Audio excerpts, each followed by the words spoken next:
Hello friends, मेरा नाम जगविंदर है। इस वीडियो में हम देखते हैं कि जो हमारे लास्ट वीडियो जोन ट्रांसफ़र का ही पार्ट 2 है कि रिवर्स लुकअप जोन्स में हम जोन ट्रांसफ़र कैसे परफॉर्म करते हैं। तो जोन ट्रांसफ़र करने का मेथड तो बिल्कुल सेम ही है जैसे हमने प्राइमरी में किया था, लेकिन हम कुछ और फीचर्स के बारे में भी इसमें बात करेंगे। जैसे कि आप देखिए कि यहाँ पे एक जोन बना हुआ है जो प्राइमरी जोन है मेरे सर्वर 2 के ऊपर, और अगर आप इसको सर्वर 1 पे ट्रांसफ़र करना चाहते हैं जहाँ पे कोई जोन नहीं है तो मुझे क्या करना होगा। तो जो काम हमने लास्ट वीडियो में किया था उसी काम को हम थोड़े से डिफरेंट तरीके से करते हैं कि मान लीजिए इस जोन को मैं ट्रांसफ़र करना चाहता हूँ। वहाँ पे तो हमने एरर ला के बाद में जोन ट्रांसफ़र किया था, बट यहाँ पे हम इसको एज इट इज़ ही विदाउट एनी एरर परफॉर्म करके देखते हैं। तो जो जोन आपने ट्रांसफ़र करना है उस जोन को सिलेक्ट कीजिए और उसकी प्रॉपर्टीज़ में जाइए, और यहाँ पे एक ऑप्शन होती है जोन ट्रांसफ़र। लास्ट वीडियो में आपके साथ डिस्कशन किया था कि ये ऑप्शंस क्या कहती हैं कि आप जोन ट्रांसफ़र किसी भी सर्वर पे, कोई भी सर्वर पे आप कर सकते हैं। दूसरी ऑप्शन कहती है कि जो नेम सर्वर टैब में लिस्टेड होंगे उनके ऊपर जोन ट्रांसफ़र होगा, और थर्ड ऑप्शन बोलती है कि जो मैं यहाँ पे असाइन कर दूंगा डीएनएस सर्वर उन्हीं के ऊपर जोन ट्रांसफ़र होगा। तो आप एडिट में जाइए और यहाँ पे हमारे उस डीएनएस सर्वर का एड्रेस दे दीजिए। तो उस डीएनएस सर्वर का जो एड्रेस है हमारा वो है 192.168.1.254, और इस सर्वर का जो एड्रेस है वो है 192.168.1.253। तो हमने इसको राइट क्लिक किया, प्रॉपर्टीज में गए और इसमें हमने आईपी एड्रेस डाल दिया हमारे सेकेंडरी सर्वर का जिसके ऊपर हम जोन ट्रांसफ़र करना चाहते हैं। और ये इसको वेरीफाई नहीं कर पा रहा है, कोई प्रॉब्लम नहीं है, लेकिन इसका नेम रिजॉल्व उसने कर लिया है। ओके कर दीजिए, अप्लाई कर दीजिए और ओके कर दीजिए। इसके बाद आप सेकंड सर्वर के ऊपर जाइए जहां पे आपने जोन क्रिएट करना है। तो ये दूसरा सर्वर है जिसका नाम सर्वर 1 है। तो जोन इसमें जाते हैं हम, रिवर्स लुकअप में जाके एक नया जोन क्रिएट करते हैं जिसका नाम एग्जैक्टली वही होना चाहिए। तो यहाँ पे आपके पास ऑप्शन है कि आप इसको एक्टिव डायरेक्टरी में सेव कर सकते हैं क्योंकि इसके ऊपर एक्टिव डायरेक्टरी इंस्टॉल्ड है, लेकिन सेकेंडरी जोन्स एक्टिव डायरेक्टरी में इंस्टॉल नहीं होते हैं, उसके डेटाबेस के साथ नहीं सेव होते हैं। नेक्स्ट करते हैं। तो आईपी रिवर्स लुकअप जोन है, वहां पे भी IP version 4 reverse lookup zone था, और इसमें सेम वही रेंज डाल देते हैं, वही नेटवर्क डाल देते हैं जिसके लिए हम ये रिवर्स लुकअप परफॉर्म करना चाहते हैं। तो वहां पे हमारी जो फाइल का नेम था, जोन का नेम था, वो एग्जैक्टली यही था, देखिए नीचे आ गया है।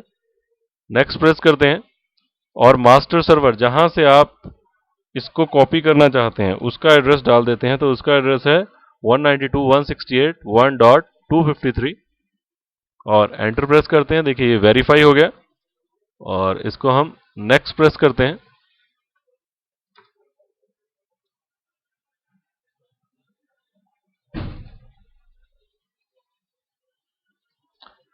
एक्चुअली कुछ एक मिनट से बैक स्लैश तब गया था यहाँ पे, तो इसलिए ये ऐसा कह रहा है। तो इसको कैंसिल करके दोबारा से बनाते हैं जल्दी से।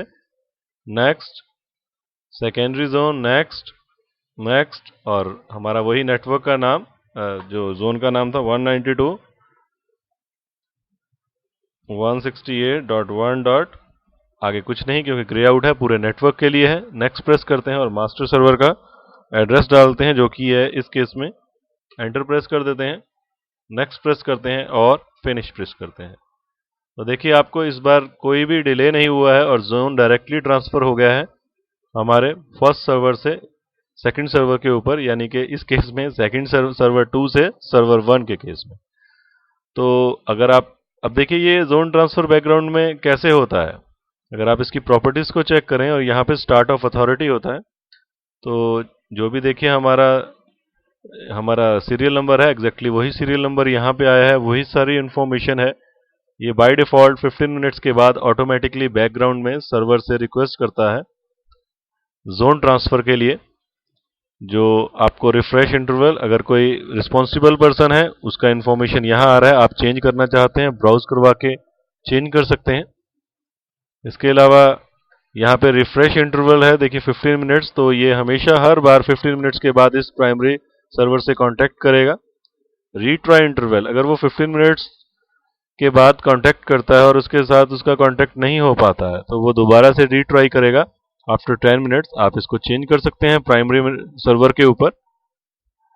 जो थर्ड ऑप्शन है वो कह रहा है कि जो रिकॉर्ड है डीएनएस का वो सेकेंडरी सर्वर के ऊपर कितनी देर बाद एक्सपायर हो जाएगा इन केस अगर वो प्राइमरी सर्वर से कांटेक्ट नहीं कर पाता है। तो सेकेंडरी सर्वर बिना प्राइमरी सर्वर से कांटेक्ट किए 1 दिन तक, या जो भी आप यहाँ पे वैल्यू असाइन कर देंगे उतने दिन तक या उतने मिनट्स या आवर्स तक उस रिकॉर्ड के लिए नेम रेजोल्यूशन करता रहेगा without contacting the primary DNS server. और मिनिमम टाइम टू लिव जो होता है रिकॉर्ड के वो होता है 1 आवर। ये कैशे से रिलेटेड फीचर होती है कि जो एक बार जिस नाम की रेजोल्यूशन हो जाती है उसका आईपी एड्रेस और नेम कंप्यूटर्स के कैशे में या सर्वर के कैशे में पड़ा रहता है। तो ये ऑप्शन इसको इंडिकेट कर रही है कि ये 1 आवर है, यहाँ से आप इसको घटा बढ़ा सकते हैं। तो इस वीडियो में हमने देखा कि हम सेकेंडरी जोन क्रिएट करके जोन ट्रांसफर कैसे परफॉर्म करते हैं, प्लस हमने कुछ फीचर्स के बारे में जाना स्टार्ट ऑफ अथॉरिटी की, जिसमें अब ये हमने देखा कि कितनी देर बाद by default secondary server primary server से कांटेक्ट करता है। तो इस वीडियो में इतना ही। Thanks for listening.